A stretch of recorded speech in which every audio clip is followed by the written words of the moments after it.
E se a tristeza pudesse ser tratada com um simples comprimido? Parece ficção científica, mas essa pergunta, ela define uma geração inteira. Hoje a gente vai mergulhar fundo na história da primeira geração que cresceu com essa realidade, para entender como esses remédios moldaram não só o humor, mas a própria identidade de milhões de jovens. E para guiar a gente nessa jornada, vamos nos basear no livro A Cura da Infelicidade, da Catherine Sharp. É um trabalho incrível, sabe? Porque mistura a experiência pessoal dela com uma investigação jornalística super profunda sobre um fenômeno que é, ao mesmo tempo, cultural e muito, muito humano.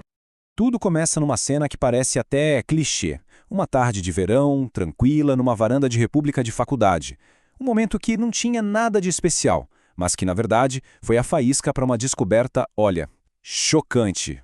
E aí, a bomba. A Catherine, que na época tinha só 19 anos, comenta assim meio que sem querer que toma antidepressivos. E, pra surpresa total dela, uma por uma, todas as outras garotas que estavam ali admitem, eu também. Pensa só, um segredo que ela achava que era só dela, era na verdade a realidade de todo mundo ali.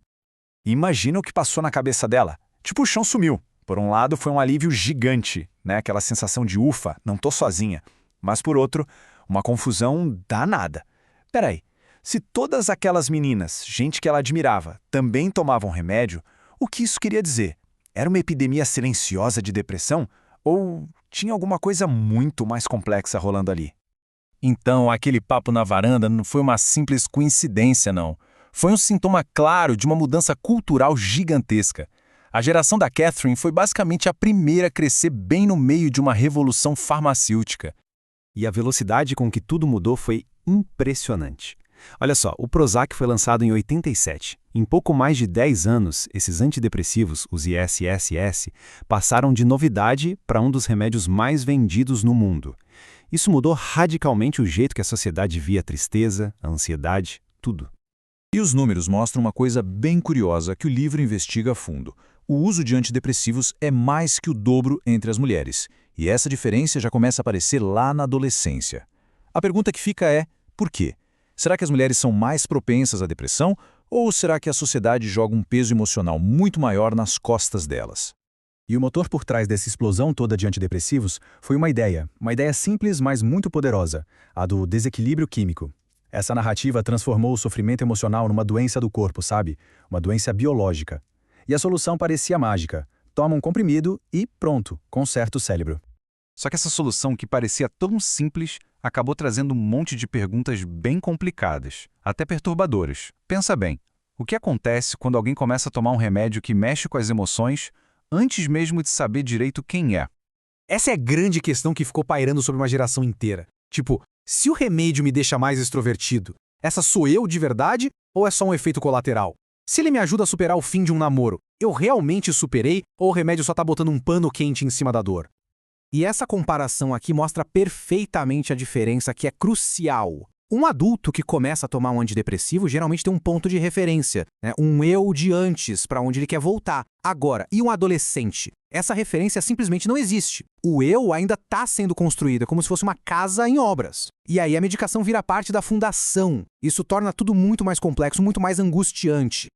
Essa frase da autora resume perfeitamente essa angústia toda. A adolescência, por si só, já é uma confusão, né? É descoberta, paixão, erro, acerto. Mas como é que se encontra um caminho na vida sem nem saber se os sentimentos que estão te guiando são os seus de verdade ou se são do remédio? E nas entrevistas que ela fez por livro, a Sharp encontrou um padrão que é, francamente, assustador. Muitos jovens contaram que se sentiam quebrados, como se tivesse algo errado com eles. Eles duvidavam dos próprios sentimentos. Ficavam se perguntando, será que essa alegria que eu estou sentindo é minha mesmo, ou é só o remédio? E o maior medo de todos era que o remédio tivesse mudado eles, transformado eles em alguém que eles não eram para ser. Mas a história da Catherine não para nessa escuridão, nessa dúvida toda. O livro mostra pra gente um ponto de virada, um momento de descoberta que mudou para sempre o jeito que ela se via e entendia a própria luta. E essa virada foi a psicoterapia. E olha que interessante, a terapia não aparece aqui como inimiga do remédio, de jeito nenhum, mas sim como uma ferramenta poderosa que complementa. A terapia deu para Catherine uma nova linguagem, um jeito de entender a ligação entre o que ela pensava, o que ela sentia e o que ela fazia. Ela aprendeu a sacar quais eram os gatilhos que a deixavam para baixo e a criar jeitos de lidar com isso. Essa analogia é fantástica, né? Porque, diferente da ideia do curto-circuito no cérebro, que te coloca numa posição passiva, tipo, não tenho o que fazer, a terapia devolveu para Catherine o controle da situação. Ela percebeu que não era só uma vítima da química do cérebro dela. Não, ela era uma participante ativa na própria saúde mental e que as escolhas que ela fazia todo dia tinham um impacto direto em como ela se sentia. Só que aí vem a parte mais irônica e, sinceramente, preocupante da história. Ao mesmo tempo que os antidepressivos ficavam cada vez mais populares, o acesso à terapia, que é uma ferramenta tão crucial para o autoconhecimento, diminuía muito. Para se ter uma ideia, o número de pessoas que tomavam antidepressivos e também faziam terapia caiu quase 40% entre 96 e 2005, lá nos Estados Unidos. Ou seja, a solução rápida do comprimido estava meio que ofuscando uma abordagem mais completa. E aí, qual é a resposta final? Antidepressivo é bom ou é ruim? Bom, o livro da Catherine Sharp mostra que a realidade, ela é muito, mas muito mais complexa do que essa pergunta de sim ou não. O que o livro traz são essas verdades mais complexas. Ele nos lembra que o sofrimento humano não cabe em caixinha, sabe? Que a nossa identidade é como um mosaico, sempre sendo montado. E que para a gente entender de verdade esse fenômeno todo, a gente precisa baixar um pouco o volume das estatísticas e ouvir com atenção o que as histórias reais têm para contar. No fim das contas, o livro quebra aquela divisão simplista que a nossa cultura adora fazer, né? A vida não é uma escolha entre ser feliz e artificial, ou ser natural e menos feliz. A experiência de quem cresce tomando antidepressivos é muito mais um emaranhado de emoções, de dúvidas, de descobertas. É uma jornada que é única e muito pessoal.